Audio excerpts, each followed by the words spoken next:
Tous, que la miséricorde, la paix et l'amour vous soient multipliés. Oui, alors il y a beaucoup de dérives parmi le peuple de Dieu et même parmi les gens qui croient en Dieu sans s'identifier à Yeshua.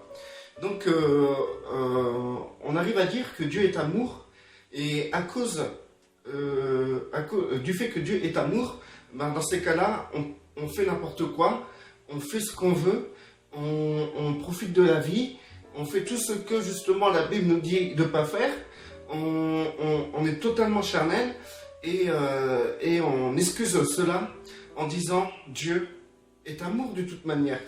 Dieu est amour. Du coup, c'est le fait que les gens utilisent cela, ce prétexte que Dieu est amour, et ben ça les amène à se moquer de Dieu en continuant à pécher volontairement, en continuant à agir contrairement à ce que Yeshua a pu enseigner. Aujourd'hui, on voit très bien dans les fédérations chrétiennes et les dénominations chrétiennes, on voit très bien que les chrétiens en majorité s'identifient au monde parce qu'ils voient la réussite selon le monde. Pour eux, la réussite, c'est réussir matériellement, réussir professionnellement, économiquement et socialement. Et on voit bien écrit dans la Bible que Dieu est inimitié avec le monde. Que celui qui est sage selon le monde devienne fou. Et du coup, on peut voir que les gens profitent justement du fait que Dieu est amour pour faire ce qu'ils veulent.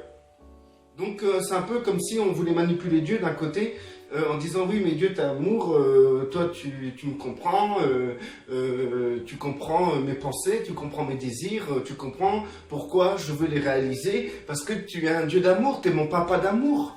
Et du coup il y a un réel manque de respect. Il n'y a plus de crainte de l'Éternel, il n'y a plus on ne voit plus Dieu comme un Dieu de justice. Et ça annule complètement le fait que Dieu est capable d'enlever le souffle d'une personne et que Dieu est capable aussi d'envoyer des personnes dans la géhenne lorsqu'ils seront jugés coupables lors du jugement dernier. Donc, du coup, on fait de Dieu un nounours rempli d'amour, qui n'est pas capable de faire du mal, qui n'est pas capable de condamner. Et du coup, ça ouvre des perspectives dans lesquelles les gens peuvent pécher sans avoir de culpabilité. Les gens peuvent forniquer sans avoir de culpabilité. Ils peuvent divorcer et se remarier comme ils veulent, autant de fois qu'ils veulent, pour n'importe quelle raison, sans avoir de culpabilité. Les gens se créent même des ministères et ils prêchent l'argent, ils écrivent des livres soi-disant inspirés du Saint-Esprit et ensuite ils le vendent. Donc ils vendent ce que le Saint-Esprit leur a donné gratuitement. Ça, en fait, c'est carrément un cirque dans lequel les gens font ce qu'ils veulent parce qu'ils considèrent que Dieu est amour, donc ils ne risquent rien. De toute manière, Dieu peut que les comprendre puisque Dieu est amour. Du coup, ça donne un mauvais témoignage aussi par rapport aux gens du monde, parce que les gens qui sont perdus, on va les voir en leur disant Dieu est amour, Dieu vous aime, Dieu vous aime, Dieu vous aime, et les gens du monde sont là en train de dire ah bah c'est génial, c'est Dieu m'aime. Et alors, si Dieu m'aime, pourquoi tu viens me montrer ta Bible? J'ai pas besoin de lire ta Bible, Dieu est amour, on sait que Dieu est amour, donc moi je vais faire ma vie, et je sais qu'un jour si je meurs, j'ai rien fait de mal, Dieu est amour, je serai sauvé. Et du coup ça amène à un mauvais évangile dans lequel les gens se complaisent totalement, mais totalement. Il est même écrit dans la Bible que dans la fin des temps, les gens chercheront une multitude de docteurs pour écouter des doctrines qui leur plaisent. Donc du coup, cette doctrine que Dieu est amour, c'est la meilleure doctrine qui fait fureur dans le monde en ce moment. Même les catholiques en prennent cette doctrine. Après l'obscurantisme, pendant des années, ils ont massacré des gens. Ils ont fait pire que les musulmans aujourd'hui. Et aujourd'hui, ils prêchent un Dieu d'amour, un grand Dieu d'amour. Et on voit que ça se passe pareil chez les protestants. Mais attendez, on va marier les homosexuels. Dieu est amour. Pourquoi Dieu rejetterait des personnes qui ont de l'amour pour le même sexe? Dieu est amour, il comprend cela. Et ensuite, on va dans les autres fédérations et dénominations chrétiennes dans lesquelles le monde sera complètement au milieu des gens qui se confessent être enfants de Dieu. Et donc, la femme va être habillée sexy, va danser devant des gars qui bien sûr, face à cette scène, auront le désir de convoiter. Et on voit aussi des gars faire tout et n'importe quoi. En fait, il n'y a plus le fait de dire que Dieu est amour, c'est ne plus avoir la crainte de l'éternel. Parce qu'en fait, l'amour que l'homme, quand l'homme dit que Dieu est amour, effectivement Dieu est amour, mais en fait l'amour, ils ont une mauvaise conception de l'amour. Et cette conception, c'est quoi? C'est en fait, c'est un Dieu hippie, un Dieu qui est zen, qui est peace and love. Et en fait, ils ont carrément perdu la conception du fait que Dieu va condamner les rebelles. Dieu va condamner même ceux qui connaissent Yeshua et qui marchent selon le train de ce monde. Et ils ont carrément oublié que même Yeshua a dit comme ça, que tous ceux qui ont prié en son nom, tous ceux qui ont prophétisé en son nom, tous ceux qui ont fait des miracles en son nom, ils diront Seigneur, Seigneur, et que Yeshua leur dira, je ne vous connais pas, vous qui commettez l'iniquité. Donc c'est l'iniquité, c'est quoi? C'est tout ce qui est, c'est l'image de Satan. L'iniquité, c'est tout ce qui a trait au monde, parce que le monde est, Dieu est ennemi avec le monde, et le monde est iniquité avec Dieu. Donc tous ceux qui participent au monde et qui veulent se réaliser par rapport à ce monde, qui s'identifient à ce monde, qui ont la notion de réussite par rapport au monde, qui font comme le monde, c'est ceux qui commettent l'iniquité malgré qui prient Yeshua, qui prophétisent Yeshua, qui font des miracles au nom de Yeshua. Donc, on voit bien, à travers ce Dieu qui est amour, selon les principes humains, ils ont carrément oublié que Dieu est un juge. Dieu est un juge et Dieu va condamner. Il va condamner fermement les gens. Il va condamner éternellement les gens. Et du fait, on oublie carrément que Dieu est justice. C'est grâce à sa justice, justement, qu'il est amour. Donc, on voit bien que sa justice a toujours été une priorité. Son amour a été en deuxième plan. Pourquoi? Parce que pour manifester l'amour correctement, pour ceux qui veulent être à la ressemblance de Yeshua, à l'épouse de Yeshua, qui veulent être l'épouse de Yeshua, qui veulent revêtir l'identité de Yeshua, qui veulent ressembler à Yeshua, et ben justement, ces gens-là, Dieu manifestera l'amour pour ces gens-là, parce que c'est son plan à Dieu. Du coup, en fait, on peut comprendre que nous sommes dans une sorte de mentalité dans lequel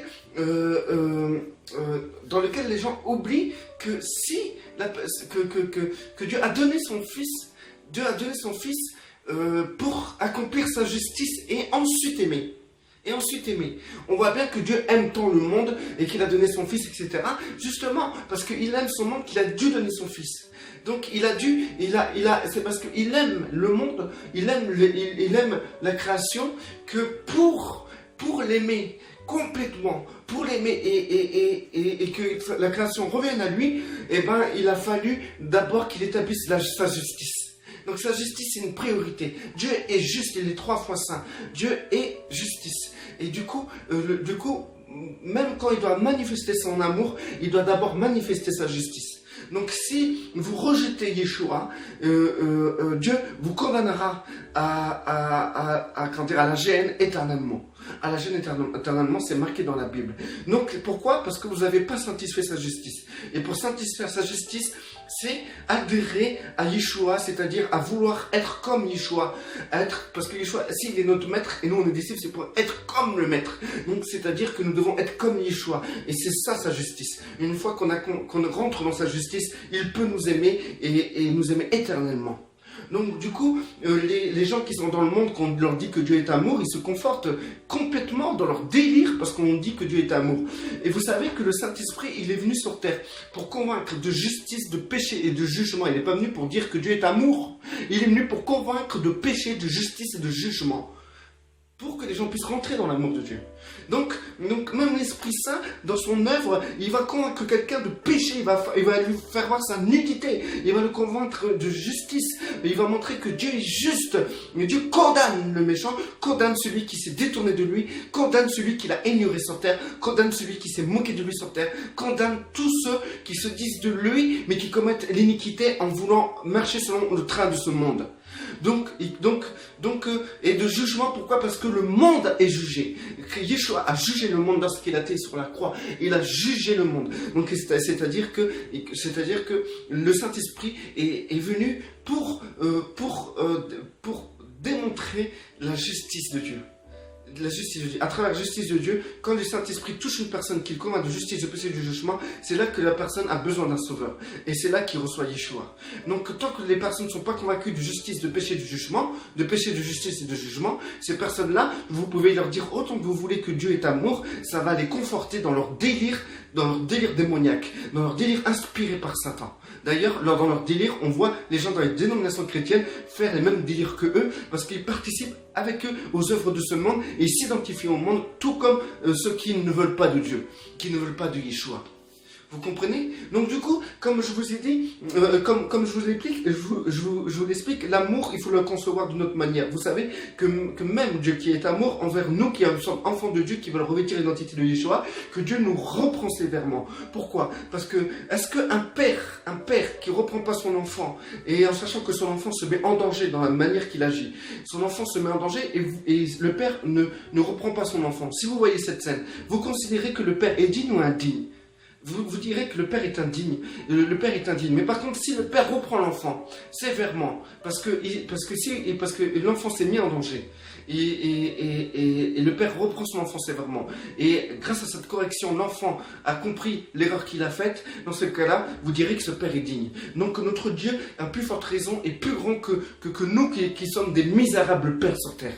Nous sommes des misérables parents. Nous sommes misérables à côté de notre Dieu céleste, de notre Père céleste qui est parfait. Donc combien plus forte raison notre Père céleste vous reprendra sévèrement si vous mettez en danger en tant qu'enfant de Dieu.